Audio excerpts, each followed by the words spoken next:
그 다음에 이제 두 번째 중요한 최근에 여러 사람들이 강조하고 있는 것은 건강 먹거리에 있어서 이제는 지구를 고려한 먹거리로 관점 전환이 이루어져야 된다라는 것입니다. 이제는 사람한테 건강한 것이 지구에게도 건강하고 지구에게 건강한 것이 사람에게도 건강하다는 관점으로 먹거리 체계를 바꿀 필요가 있어요. 그 이유는 과거에 우리가 유지하던 그러한 먹거리 식재료를 생산하기 위한 방식이 더 이상 지속 가능하지 않기 때문입니다. 과거에 우리가 먹던 양과 먹던 음식을 그대로 먹으려고 한다면 우리 지구는 더 이상 버티기가 힘들어질 것이고, 지구가 버티기 힘들어지면 우리도 함께 멸종되겠죠. 멸종. 요즘 쓰는 표현으로. 네네. 그렇기 때문에 지구를 살려야 된다는 관점이 지금 굉장히 중요하고요. 지구를 살리기 위해서는 먹거리 체계도 변화해야 된다는 그런 관점을 이 건강 먹거리에도 포함시켜야 될 필요가 있습니다.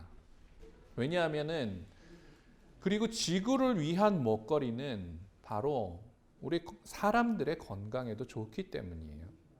지금 뒤에서 이제 생태 파트에서 조금 더 자세히 설명을 들으시겠지만, 지금 우리가 먹는 이 식재료들을 생산하기 위해서 얼마나 많은 토양 오염과 대기 오염과 수질 오염이 일어나고 있는지 말을 할 수가 없습니다. 그뿐만이 아니라 우리의 먹거리를 조달하기 위해서 전 지구상에 사는 생물들이 얼마나 멸종되고 있는지, 그래서 생물 다양성이 감소되고 있는지 말로 다 할 수가 없어요. 지금의 먹거리 체계는 전혀 지속 가능하지 않습니다. 이런 식으로 전 인류가, 전 세계 인류가 다 먹을 수가 없습니다. 그건 불가능해요. 미션 임파서블. 불가능해요. 이제는 바꿔야 됩니다. 그런 측면에서 이 칼로리 밸런스가 굉장히 중요한데요. 그래서 너무 인류가 활동량에 비해서, 물론 육체 노동을 하고 활동량이 많이 있으신 분들은 많이 칼로리를 섭취해야죠. 근데 그런 게 아니라 자신 활동량을 넘치는 칼로리를 음식으로 섭취하는 그런 문화나 이런 것들은 이제 교정이 되어야 되고, 두 번째는 육류는 어떤 방식으로든 줄여야 됩니다. 육류는 건강에도 해롭지만 지구에도 해롭기 때문에, 육류 생산 체계가 그렇기 때문에 육류는 줄이고, 또 뒤에서 말씀드렸지만 여러 가지 가공식이나 이런 것들은 줄여나가는 체계로 가는 것이 지구에도 좋습니다. 근데 이런 부분은 흔히 이렇게 이제 얘기를 하면, 그래, 이제 사람들 다 이제 채식하면 좋겠네. 전 국민이 채식하면 좋겠다. 이렇게 이제 말씀하시는 부분들이 있는데요. 채식은 건강에 좋고, 또한 채식은 지구에도 좋은 건 사실입니다. 그것은 부인할 수 없는 사실이고, 뭐 가능만 하다면 전 국민이 채식을 하면 전 국민의 건강도 좋아지고 지구의 건강도 좋아지겠죠. 하지만 이 먹거리라는 것은 또한 여러 가지 개인적인 요인들도 포함하고 있고, 채식을 함에 있어서도 개인이 결단할 수로만 할 수 있는 것들이 아니기 때문에 여러 사회적인 것들, 경제적인 것들, 정치적인, 문화적인 것들이 겹쳐져 있기 때문에 이 모든 것들은 개인에게 널 채식해, 윤리적으로 결단해, 이렇게 얘기할 것이 아니라 이와 관련된 시스템을 변화시키고 차근차근히 그와 관련된 인식을 변화시켜 나감으로써 사실 해결할 수 있는 것입니다. 그리고 이제 먹거리 안전에 대한 관심을 가지신 분들이 또 굉장히 많으신데요. 왜냐하면은 우리나라는 이제 광우병 뭐 이런 것 때문에 그때 이제 쇠고기, 광우병 걸린 쇠고기 뭐 이런 걸로부터 시작해서 뭐 농약으로 인한 문제라든지 아니면 화학물질에 의한 문제라든지, 이렇게 먹거리 안전, 먹거리 안전, 방사선이 들어간 뭐 먹거리 이런 것들 포함해서 먹거리 안전에 대한 관심이 굉장히 많으신데요. 이 먹거리 안전에 대한 관심은 여러 가지를 사실 총체적으로 볼 필요가 있습니다. 그러니까 그 가치만 가지고 생각하다 보면 조금 잘못된 결론에 이를 수도 있기 때문에 여러 가지 가치를 동시에 고려하면서 내리는 선택이어야 된다는 거죠. 얘기를 어렵게 드렸지만 가령 예를 들어 봅시다. 유기농 야채를 드세요. 이렇게 얘기를 하게 되면 유기농 야채가 비싸다. 그래서 먹기 힘들다. 이런 얘기가 가장 먼저 나오죠. 그 얘기는 일단 뒤로 빼고 유기농이 사실은 더 위험하다던데요. 이렇게 얘기하시는 분들도 많이 있어요. 유기농은 농약을 안 써서 농약 피해는 없겠지만 농약을 안 썼으니까 여러 가지 세균이나 바이러스나 곰팡이들이 더 많이 거기 살 수 있어서 그거 잘못 먹었다가 완전 식중독 걸린다고 하던데요. 이런 얘기 하시는 분들이 있어요. 네. 완전히 맞는 사실은 아니지만 여러 연구를 통해서 유기농 식품이 다른 식품에 비해서 식중독균이나 뭐 바이러스나 이런 것들이 더 많지는 않다라는 게 사실 연구를 통해서 밝혀진 바는 있어요. 그런데 그런 생각을 할 수는 있겠죠. 왜냐하면 제가 지금 말씀드리는 얘기는 식품 안전이라는 것은 여러 가지 팩터가 개입하는 거다. 단일 요인으로 되는 게 아니다. 이런 얘기를 드리려고 하는 거죠. 두 번째 예를 들어보면 최근에도 저는 그런 질문 많이 받는데요. 뒤에서 제가 6세 미만 아이들에게서는 제일 건강한 먹거리는 모유다. 이런 얘기를 할 텐데 그래서 모유 수유가 중요하다. 이런 얘기를 할 텐데 이런 얘기를 하면은 어떤 엄마들이 얼마 전에 텔레비전에서 봤는데 요즘에 환경 호르몬 오염이 너무 심각해가지고 그 모유들을 통해서도 환경 호르몬이 내 몸에 쌓여 있는 거니까 내 몸을 통해서 모유를 통해서 아이한테까지 가고 그 환경 호르몬이 아이한테까지 가면 굉장히 발달 장애라든지 다양한 문제를 일으킬 수 있다고 하던데 모유 먹이는 게 진짜 좋아요? 이렇게 묻는 분들이 있어요. 당연히 환경 호르몬이나 아니면 농약이나 이런 문제 때문에 생각해 볼 수 있는 문제입니다. 그리고 모유에는 실제로 이런 농약이나 환경 호르몬들이 미량 들어있는 것도 사실이에요. 그거는 부인할 수 없는 사실입니다. 우리 몸에 이미 많이 쌓여있기 때문에 우리가 살고 있는데 환경 호르몬이 너무 많기 때문에 이미 그렇게 됐죠. 환경 오염이 심하죠. 나옵니다. 미량 아이에게 갈 수밖에 없습니다. 그거는 먹으면 가는 거기 때문에.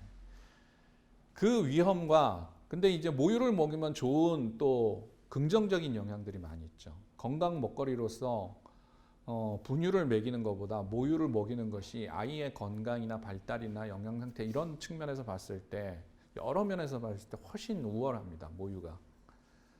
이런 것들을 같이 고려를 해야 되는 거죠. 어떤 게 정답이다라고 저는 지금 얘기하려는 게 아니라 이 식품 안전이라고 했을 때 그 유해성 뭐 이런 것들 생각했을 땐 여러 가지를 같이 고려를 해야 해서 여러분들의 가치관에 따라서 또는 여러분들의 그 우선순위에 따라서 선택을 하셔야 된다는 거예요. 가령 뒤에서 건강한 먹거리를 위해서는 육류보다는 이제 어류를 많이 드세요. 제가 이런 얘기 할 거예요. 육류보다는 단백질은 어류로 섭취하십시오. 이렇게 얘기를 할 건데 어떤 분들은 또 그렇게 물어봐요. 어류에 중금속 많다던데요. 특히 참치라든지 고등어라든지 이렇게 심해에 사는 어류들은 먹이사슬에 위에 있는 어류들은 그 자그마한 것들을 다 먹어서 그게 다 쌓여가지고 중금속이 굉장히 많다던데요. 맞습니다. 부인할 수 없어요. 우린 전 세계 바다가 이미 중금속으로 많이 오염되어 있어서 그 심해어나 바닷속 먹이사슬에 위에 있는 뭐 상어나 참치나 이런 아이들은 중금속이 많이 포함되어 있는 것도 사실입니다. 네. 실제 검출이 돼요. 분석을 해보면. 그래서 그것 때문에 사실은 아주 어린 아이들에게는 회를 먹이지 말라라는 거는 이제 뭐 식중독 뭐 이런 것 때문이기도 하지만 연어라든지 아니면 참치 같은 것들도 외국에서는 먹이지 말라고 하는데 아이들은 그 미량의 중금속이더라도 먹으면 해가 될 수 있는 가능성이 있기 때문에 그런 이제 가이드라인을 제시하는 것이죠. 그렇습니다.